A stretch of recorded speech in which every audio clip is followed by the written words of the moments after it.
भवानी शंकरो वंदे श्रद्धा विश्वास रूपिणो याभ्यां विना न पश्यन्ति सिद्धः स्वन्तः स्थमीश्वरम्। हर हर महादेव। हार्दिक स्वागत करता हूं आप सभी भगवत प्रेमी दर्शकों का आपके अपने ही YouTube चैनल जगत पिता शिव में। भगवान श्री वरदेश्वर महादेव जी की कृपा से आप सभी स्वस्थ सकुशल और प्रसन्न होंगे, ऐसा मुझे विश्वास है। पंचाक्षरेण मंत्रेण पत्र पुष्पा मथापि वा यप्रयच्छति शर्वाय तदनंत फलम सुकृत। सप्तकोटि महामंत्राः शिव वक्त्राद् विनिर्गताः पंचाक्षरस्य मंत्रस्य कला नारहन्ति षोडशीम्। अर्थात ब्रह्मा जी ने कहा 5 अक्षरों के इस मंत्र से, अर्थात भगवान शिव का जो पंचाक्षर मंत्र है, इस मंत्र के द्वारा जो कोई पत्र पुष्प और जल का समर्पण भगवान शिव के लिए किया करता है, उस एक बार के समर्पण करने से ही उसका अनंत फल उसे प्राप्त होता है। भगवान शिव के मुखारविंद से 7 करोड़ मंत्र विनिर्गत हुए थे, किंतु वे सभी मंत्र मिलकर भी इस पंचाक्षरी मंत्र की 16वीं कला के समान भी नहीं हैं। श्री सूर्य पुराण से लिया गया यह अति महत्वपूर्ण श्लोक था। आज का जो प्रस्तुत वीडियो है वह सभी शिव भक्तों के लिए बहुत ही महत्वपूर्ण है। वीडियो के माध्यम से सदैव ऐसे भक्तों का मार्गदर्शन किया जाता है जो शिव भक्ति मार्ग में आगे बढ़ना चाहते हैं, लेकिन उन्हें कोई मार्ग दिखता नहीं है और बहुत शास्त्रोक्त ज्ञान भी उन्हें नहीं है, क्योंकि आजकल गूढ़ शास्त्रों को कोई पढ़ना ही नहीं चाहता है। मैं तो स्वयं सबको बार बार प्रेरित करता हूँ कि आप सभी लोग धर्म ग्रंथों का स्वाध्याय करें। अनुभवतीत ज्ञान तो स्वयं अनुभव करना पड़ता है। जैसे कोई आपको कह दे कि गुड़ का स्वाद ऐसा होता है, तो वो कैसा होता है, आप क्या अनुभव करेंगे?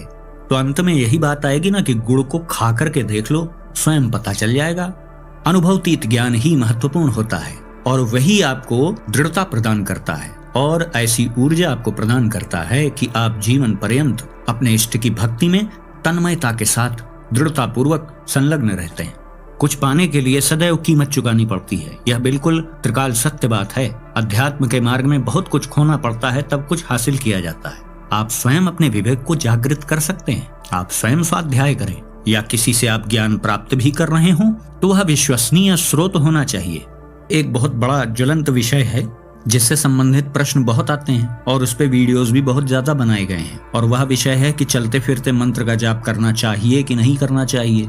महिलाओं को मंत्र के प्रारंभ में प्रणव लगाना चाहिए कि नहीं लगाना चाहिए। आप देख लीजिए, आप स्वयं अनुभव कर लीजिए। YouTube पे इस विषय के वीडियोस बहुत ज्यादा बनाए जाते हैं और सब टोटल विभ्रम की स्थिति में हैं। किसी को कुछ पता है नहीं। शिव पुराण पे बड़े बड़े लेक्चर दिए जा रहे हैं। आप स्वयं विचार करिए, मेरी बातों में मत आइए। आप स्वयं अपने मन में सब बातों को कसौटी पर आप कस के देख सकते हैं। शिव महापुराण पर बड़े बड़े लेक्चर दिए जा रहे हैं, लेकिन उसमें शिव महापुराण के एक भी श्लोक का समावेश नहीं किया गया है। अपने मन से ही आप बस बोलने लग जाइए, कह दीजिए ये शिव पुराण की बात है। ऐसे कैसे हो सकता है? आप स्वयं अनुभव कर लीजिए। इस वीडियो पर जब भी कोई बात की जाती है तो उससे संबंधित श्लोक भी सामने प्रस्तुत किया जाता है। आप सभी प्रज्ञावान हैं, विवेकवान हैं, आप स्वयं विचार कर लीजिए। धर्म के मार्ग पर चलने की कीमत चुकानी पड़ती है, जैसा मैंने पहले कहा। तो आपको वास्तविक ज्ञान प्राप्त करना है तो स्वयं कमर कस लीजिए और स्वयं स्वाध्याय करिए। यदि आप शास्त्रों का अध्ययन नहीं कर पा रहे हैं तो कम से कम उस स्रोत से ज्ञान ग्रहण करें जहां प्रमाणिक ज्ञान दिया जाता है। सदैव शास्त्रोक्त मत का पालन करें, क्योंकि आप ध्यान रखें, आप शास्त्रों के बताए हुए देवी देवताओं का ही पूजन कर रहे हैं ना। आपको शिव जी ने आकर दर्शन थोड़ी दिया था कि देखो मैं ही सदा शिव हूँ। आपको किसी धर्म ग्रंथ से ही पता चला ना कि कोई शिव जी हैं, कोई विष्णु जी हैं, कोई हनुमान जी हैं, कोई राम जी हैं, कोई दुर्गा जी हैं, या किसी मार्गदर्शक या किसी गुरु के माध्यम से आपको पता चला। आपको आपके माता पिता ने प्रारंभ से ऐसे संस्कार दिए, तो किसी न किसी स्रोत से आपको जानकारी मिली ना, तो आप स्रोतों की अवहेलना न करें। जब आप शास्त्रों में बताए हुए देवी देवता के स्वरूप को आप मानते हैं, उन्हीं की साधना करते हैं, तो उसी शास्त्र में उनके संबंधित सिद्धांत बताए गए हैं, वो आप मानना नहीं चाहते हैं, उसे आप कहते हैं कि सब पाखंड है। तो फिर आप किस मुंह से भगवान शिव की उपासना करते हैं? समस्त शास्त्र तो महादेव जी से ही प्रकट हुए हैं, प्रणवाक्षर भी तो महादेव जी से ही प्रकट हुआ है। फिर उन्हीं के शास्त्रों में जो आदेश लिखे हैं वो आप मानेंगे नहीं, उसे आप पाखंड कह देंगे, तो ये उचित नहीं है। ऐसा जो लोग कर रहे हैं वो मात्र आपको भ्रमित कर रहे हैं। चलते फिरते जो लोग मंत्र जाप करते हैं और इसकी वकालत करते हैं, उनसे कभी पूछिए कि तुम्हें हासिल क्या हुआ इससे। जो लोग दावा करते हैं कि मैं तो 10 साल से चलते फिरते षडाक्षरी मंत्र का जाप कर रहा हूं, मुझे तो कुछ नहीं हुआ, तो वास्तव में यही तो मैं भी कह रहा हूं कि आपको कुछ हुआ ही नहीं। 10 साल से आप षडाक्षरी मंत्र जाप कर रहे हैं और आपको ये बताना पड़ रहा है लोगों को कि मैं चलते फिरते मंत्र जाप कर रहा हूँ। यही तो सबसे बड़ा प्रमाण है कि आपको कुछ हासिल नहीं हुआ। हासिल हुआ होता तो आपके अंदर मौन रहने का स्वभाव आ जाता, आप कभी ये ना कहते।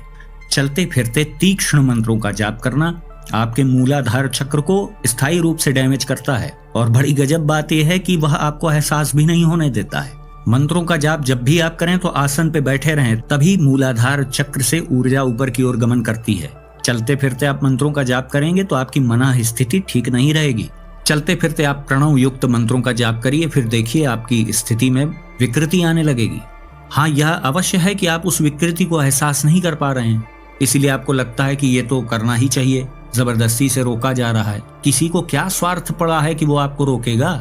मैं तो कहता हूँ सब लोग जाप करो भैया, चलते फिरते महामृत्युंजय मंत्र जाप करो, शौचालय में भी जाप करो। आप ही को तो सब अच्छा बुरा भुगतना पड़ेगा, किसी और को थोड़ी भुगतना पड़ेगा। वो तो जो व्यक्ति आपको मना कर रहा है उसके अंदर अभी धर्म जीवित है, इसलिए आपको अच्छा मार्ग बता रहा है। जिस दिन ऊब जाएगा वो तो वो बताना भी छोड़ देगा। अभी तो धर्म कुछ जीवित है, इसलिए आपको सही बात बताई जा रही कि नियमों की अवहेलना न करें। बताए हुए शास्त्रोक्त नियमों को पाखंड कह देना बस बहुत आसान है। मुंह खोला और बोल दिया। तो फिर शास्त्रों में बताए हुए देवी देवताओं को आप क्यों मानते हैं?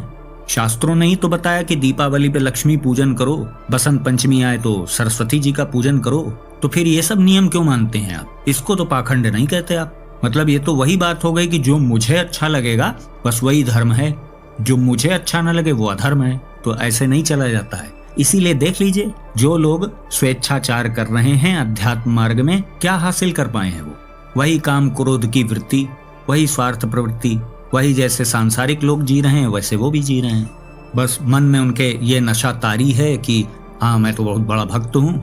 हाँ, यदि आपका कोई गुरु है, वह आपको ऐसा आदेश कर देता है तब अलग बात है, तब आप चलते फिरते उसे करिए। लेकिन स्वेच्छा से, अपनी मर्जी से ऐसा नहीं किया जाता है। इसके लिए सबसे अच्छा विधान बताया गया है कि आप चलते फिरते नाम जाप करें। आप नाम जाप करना नहीं चाहते हैं क्योंकि कहीं ना कहीं आपको नाम में विश्वास नहीं है। जिसको नाम में दृढ़ विश्वास है वो मंत्र करना चाहेगा तो जो उसकी विधि है उचित, उसको पालन करके करेगा। और नाम जाप के लिए सबको छूट दी गई है। बच्चे, बूढ़े, जवान, स्त्री, पुरुष, कोई भी हो, धरती का कोई भी मनुष्य हो, यहाँ तक कि वो सनातनी न भी हो तो भी उसे अधिकार है नाम जाप का। तो उस पे किसी का ध्यान नहीं जा रहा है। सबको मंत्र जाप करना है और प्रणव लगा के करना है। अब कोई कहेगा कि मुझे तो कोई दुष्परिणाम नहीं दिख रहा है। तो नहीं दिख रहा है तो आपका सौभाग्य है कि प्रभु कृपा किए हुए हैं अभी आपके ऊपर। यहाँ बहुत लोग संपर्क करते हैं रोज, जो ऐसी ऐसी समस्याएं बताते हैं, तो फिर मूल में उसके पता चलता है कि ये त्रुटि वो कर रहे हैं। और सबसे विचित्र स्थिति तो वह हो जाती है कि जब व्यक्ति अपने अंदर आई हुई बुराइयों को स्वयं देखना बंद कर देता है तो उसे लगता है कि मेरे अंदर तो कोई दुर्वृत्ति आ ही नहीं रही है, मेरे साथ तो कुछ बुरा नहीं हो रहा है। आपकी दृष्टि में ही दोष है ना।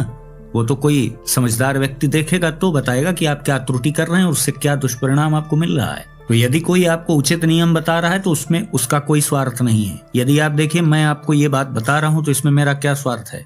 आपको जो मना है आप वो करें, मेरा कर्तव्य है कि मैं सही बात बताऊं। तो चलते फिरते सदैव आप नाम का जाप करें, सबसे श्रेष्ठ विधान यही है। और जो भी आप मंत्र से हासिल कर सकते हैं वह सब कुछ आप नाम से भी हासिल कर सकते हैं। शिव महापुराण तो मुक्त कंठ से यह बात कह रही है कि शिव नाम जाप से आपका पूरा जीवन बदल जाएगा। सभी विवेकवान हैं, सब अच्छे से अपने उचित अनुचित को जानते हैं और अपना निर्णय ले सकते हैं।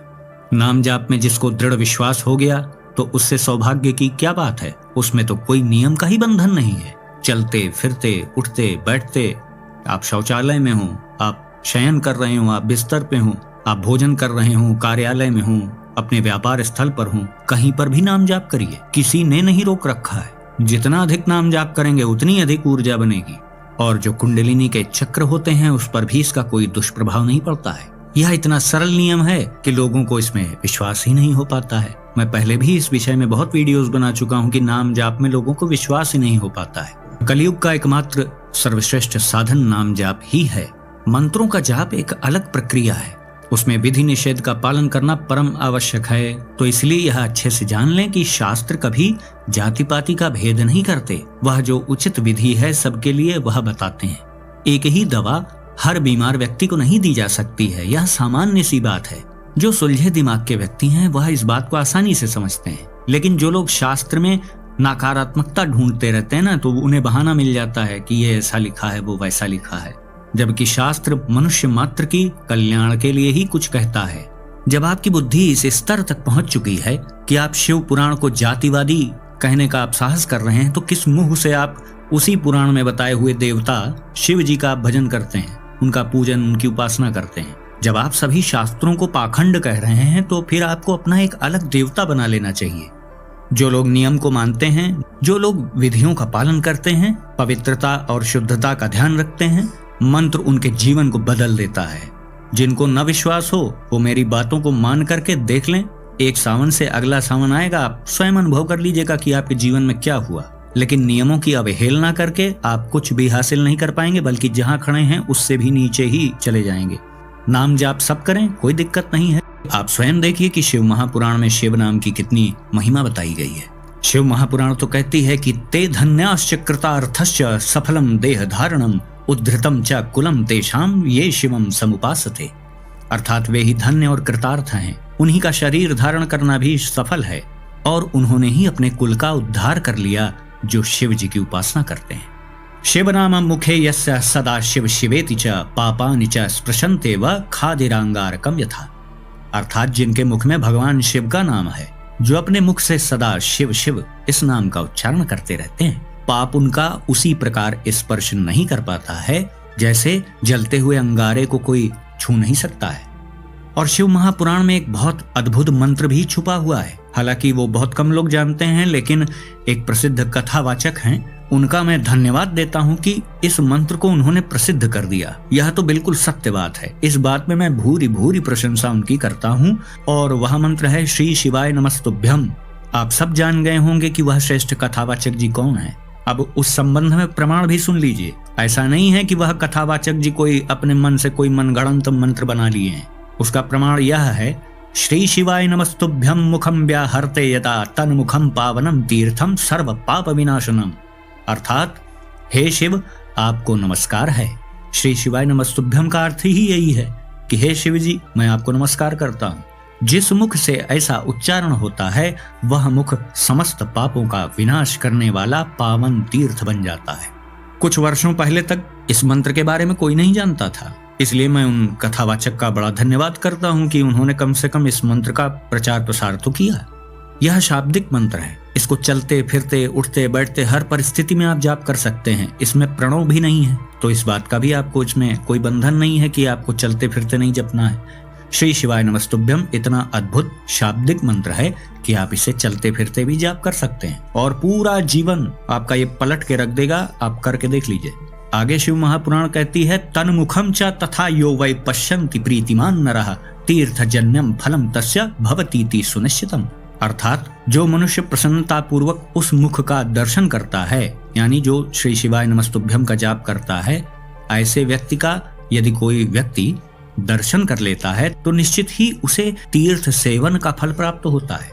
मैं किसी कथावाचक का प्रवक्ता तो हूं नहीं कि उसके कहे हुए बातों का मैं विश्लेषण करूं या उसकी व्याख्या करूं, लेकिन फिर भी यदि कोई श्रेष्ठ कार्य कर रहा है तो उसकी प्रशंसा करने से मैं बिल्कुल पीछे नहीं रहता हूं।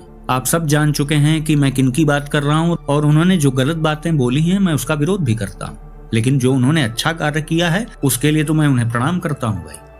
आगे वर्णन है, शैवम नाम यथा गंगा विभूतिर यमुना मता रुद्राक्षम विधिजा प्रोक्ता सर्व पाप विनाशिनी। अर्थात भगवान शिव का नाम गंगा के समान है। विभूति यानी भस्म यमुना मानी गई है तथा रुद्राक्ष को सरस्वती कहा गया है, और इन्हीं तीनों के संगम से त्रिवेणी बनती हैं। इन तीनों की संयुक्त त्रिवेणी समस्त पापों का नाश करने वाली है। अब आगे देखिए शिव महापुराण का एक ऐसा श्लोक जो व्यक्तिगत रूप से मुझे बहुत प्रिय है, और वह श्लोक है, शिवेति नाम दावाग्नैर महापातक पर्वताः भस्मी भवन्ति नायासात् सत्यम सत्यम न संशयः। अद्भुत बात कही गई है इस श्लोक में। शिव नाम रूपी दावानल से, यानी जो बड़ी भयंकर अग्नि होती है उसे दावानल कहते हैं, तो शिव नाम रूपी दावानल से महापातक रूपी पर्वत अनायास ही भस्म हो जाते हैं। यह सत्य है, इसमें संशय नहीं है। अर्थात शिव नाम की जो महाअग्नि है वह पापों के बड़े बड़े पहाड़ों को भी भस्म कर देती है। और सत्यम सत्यम न संशयः, यह सत्य है, इसमें संशय नहीं है। आगे वर्णन है, पाप मूलानि दुखानि विविधान्यपि शौनक शिव नामैक नश्यानि नान्य नश्यानि सर्वथा। अर्थात सूत जी शौनक आदि ऋषियों से कहते हैं कि पाप मूलक जो नाना प्रकार के दुख हैं यानी पापों से उत्पन्न जो विभिन्न प्रकार के दुख होते हैं वे एकमात्र शिव नाम से ही नष्ट हो जाते हैं। अब यहाँ पे शिव नाम से मतलब यह है कि शिव जी के जो जितने भी विभिन्न नाम हैं, हो सकता है आप महादेव नाम जाप करते हो सकता है आप युगल नाम सांब सदा शिव का जाप करते हो सकता है आप भवानी शंकर नाम का जाप करते हो सकता है आप महेश्वर नाम का जाप करते हो। प्रभु के जितने भी नाम हैं वह सभी नाम आपका कल्याण करने की क्षमता रखते हैं। आगे का श्लोक तो और भी उत्तम है। सब वैदिकः सब पुण्यात्मा सद धन्यः सब बुधो मतः शिव नाम जपा सक्तो यो नित्यम भुवि मानवः। अर्थात जो मनुष्य इस भूतल पर सदा भगवान शिव के नामों के जप में ही लगा हुआ है वह वेदों का ज्ञाता है, वह पुण्यात्मा है, वह धन्यवाद का पात्र है तथा वह विद्वान माना गया है। अब देख लीजिए इसमें कहाँ जाति पाति की बात की गई। एक बार भी कहा गया कि नहीं ये तो केवल ब्राह्मण को करना चाहिए या केवल पुरुष को करना चाहिए, ऐसा कुछ भी नहीं है। सब वैदिकः सब पुण्यात्मा, साफ साफ तो कहा जा रहा है कि वही वैदिक है, वही पुण्यात्मा है, वही धन्य है, वही बुद्धिमान है, वही धन्यवाद का पात्र है जो शिव जी के नाम के जप में लगा हुआ है। लेकिन जब मूर्खता रूपी बादल हमारी चित्त वृत्ति को घेर लेते हैं तो सत्य ज्ञान रूपी प्रकाश हमारे मस्तिष्क में आ नहीं पाता है, इसीलिए हम चाह करके भी सही मार्ग में बढ़ नहीं पाते हैं। आगे वर्णन है भवन्ति विविधा धर्मास्तेषां सद्यः फलोन्मुखाः येषां भवति विश्वासः शिव नाम जपे मुने। अर्थात जिसका शिव नाम जप में विश्वास है उसके द्वारा आचरित नाना प्रकार के धर्म तत्काल फल देने के लिए उत्सुक हो जाते हैं। मतलब विभिन्न प्रकार के संयोग स्वयं उत्पन्न होने लगते हैं कि उसकी आध्यात्मिक उन्नति होने लग जाती है। पातकानि विनश्यन्ति यावन्ति शिव नामतः भुवि तावन्ति पापानि क्रियन्ते न नरैर्मुनये। ब्रह्म हत्यादि पापानां राशीन प्रमितान् मुने शिव नाम द्रुतं प्रोक्तं नाशयत्यखिलान् नरैः। अर्थात भगवान शिव के नाम से जितने पाप नष्ट होते हैं उतने पाप मनुष्य इस भूतल पर कर ही नहीं सकता है। ब्रह्म हत्या जैसे पापों की समस्त अपरिमित राशियां शिव नाम लेने से ही शीघ्र नष्ट हो जाती हैं। मतलब देखिए ना, स्पष्ट कहा जा रहा है कि शिव नाम जाप करने से इतने पाप नष्ट होते हैं कि आप उतना पाप कर नहीं सकते हैं। अब यहाँ पर कुछ भ्रम की स्थिति पैदा हो जाती है तो कुछ दर्शक कहते हैं कि मैं तो बहुत शिव नाम जाप करता हूँ तो मेरे सारे पाप नष्ट हो गए होंगे कि नहीं। तो श्लोक देखिए क्या कह रहा है कि आपके सभी संचित पाप नष्ट हो जाते हैं नाम जाप से, लेकिन आप नए पाप तो ना करें। नाम जाप आप कर रहे हैं लेकिन आप अपने आचरणों का ध्यान दें, आपसे नवीन कोई दुष्कृत्य ना हो, कोई नकारात्मक कर्म आपसे वर्तमान जीवन में ना हो। एक तरफ हम पीछे के पाप नष्ट करते चलें और उतनी ही मात्रा में रोज नए पाप करते चलें तो कहाँ से नष्ट होगा। इसका सही विधान है कि शिव नाम जाप करें, संयमित जीवन जिएं, नवीन पाप कर्मों को करने से बचें तो धीरे धीरे आपके संचित पाप नष्ट हो जाएंगे। नया कोई आप नकारात्मक कर्म कर नहीं रहे हैं तो आप बहुत शीघ्रता से पाप रहित हो जाएंगे। हाँ, लेकिन एक बात और भी है कि प्रारब्ध कमान से छूटा हुआ तीर है, जो मैं पहले भी कई वीडियोस में बता चुका हूँ। जो पहले से प्रारब्ध तय हो चुका है आपका, वह आपके ऊपर अवश्य आएगा। उसको किसी विधान से आप नष्ट नहीं कर सकते हैं। हाँ, उसे न्यून से न्यून कर सकते हैं। आपके साथ कोई बड़ी दुर्घटना होनी थी, वह नाम के प्रभाव से बहुत सूक्ष्म प्रभाव दे करके चली जाएगी। तो इसलिए नाम की महिमा का आप दोहन न करें, दुरुपयोग न करें। ये ना सोच लें कि मेरे पास तो नाम जाप रूपी अस्त्र है ही तो मैं खूब पाप भी करता रहूं और नाम जाप भी करता रहूं। तो ऐसी स्थिति यदि आप पैदा करेंगे तो आप वज्रले पाप की स्थिति में आ जाएंगे। फिर उसको किसी भी प्रकार से आप नष्ट नहीं कर पाएंगे, उसके परिणाम को आपको भुगतना ही पड़ेगा।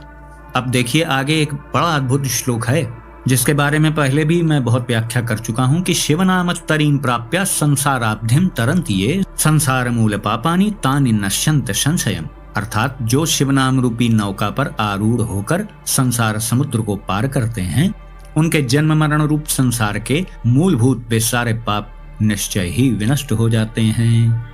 यानी शिव नाम को एक नौका के समान समझें और नौका में बैठने के बाद आप क्या प्रयास करते हैं? कुछ भी नहीं, बस आप कुछ प्रतीक्षा करते हैं और उस पार उतर जाते हैं।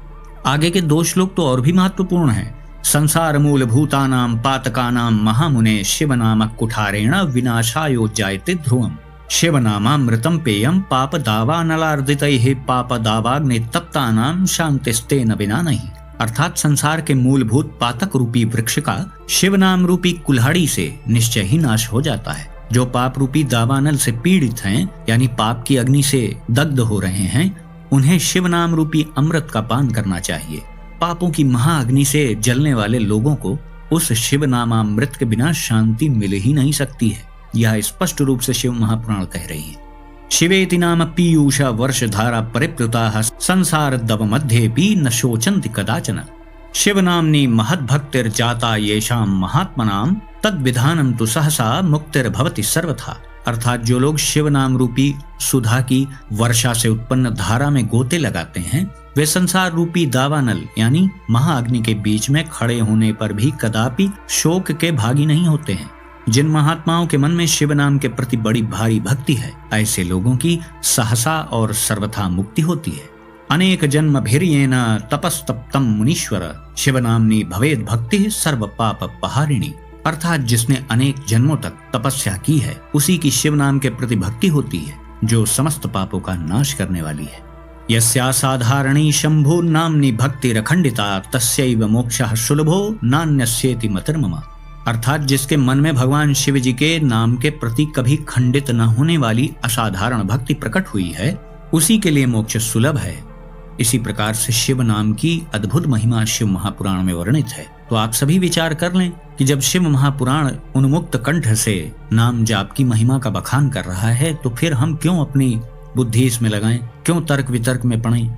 उससे अच्छा है कि हम सकारात्मक बुद्धि का सहारा लें और अधिक से अधिक नाम जाप का अभ्यास करें। तो आप स्वयं विचार करें कि यह मार्ग श्रेष्ठ है कि यह शास्त्रों की आलोचना की जाए, यह मार्ग श्रेष्ठ है। मेरे विचार से सबसे श्रेष्ठ साधन नाम जाप का ही है। इसमें किसी प्रकार का बंधन नहीं है और तत्काल इसका फल आपको दिखाई देता है। अब फिर भी आपकी रुचि शिव नाम जाप में न हो, फिर उसमें कोई क्या कर सकता है।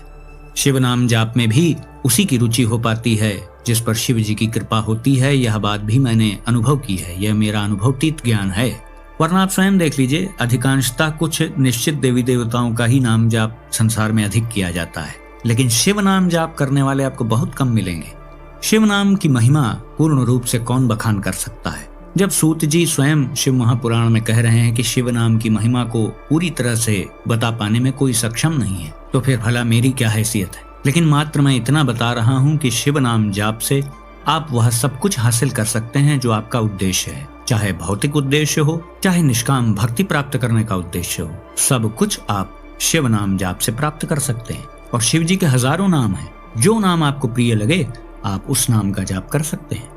जिनके पाप कर्म बहुत हावी हो चुके हैं, उन्हीं की नाम में श्रद्धा नहीं होती है और शास्त्रों पर वह बात बात पे प्रश्न उठाते रहते हैं, क्योंकि उनके पीछे के संचित कर्म उनका कल्याण होने नहीं देना चाह रहे हैं। इसलिए उनके अंदर सद्वृत्ति उदय नहीं हो पाती है। इसीलिए बड़े बड़े महापुरुषों का संपर्क उन्हें मिल जाए, चाहे शास्त्रों का पूरा विस्तार से वर्णन उनके सामने कर दिया जाए, या चाहे स्वयं देवता साक्षात उनके सामने खड़े हो जाएं, फिर भी उनके अंदर सद्वृत्ति का उदय नहीं होगा, क्योंकि उनका प्रारब्ध कर्म उन्हें विनष्ट करने की ओर ले जा रहा है। तो इसलिए जो लोग स्वयं गड्ढे में गिरने की ओर बढ़ रहे हैं, उनके पीछे आप न चलें। अपने बुद्धि विवेक का सदैव प्रयोग करें, किसी व्यक्ति विशेष के कहने में न आए। सदैव शास्त्रों का अध्ययन करें, सदैव शास्त्रों के वचनों का पालन करें।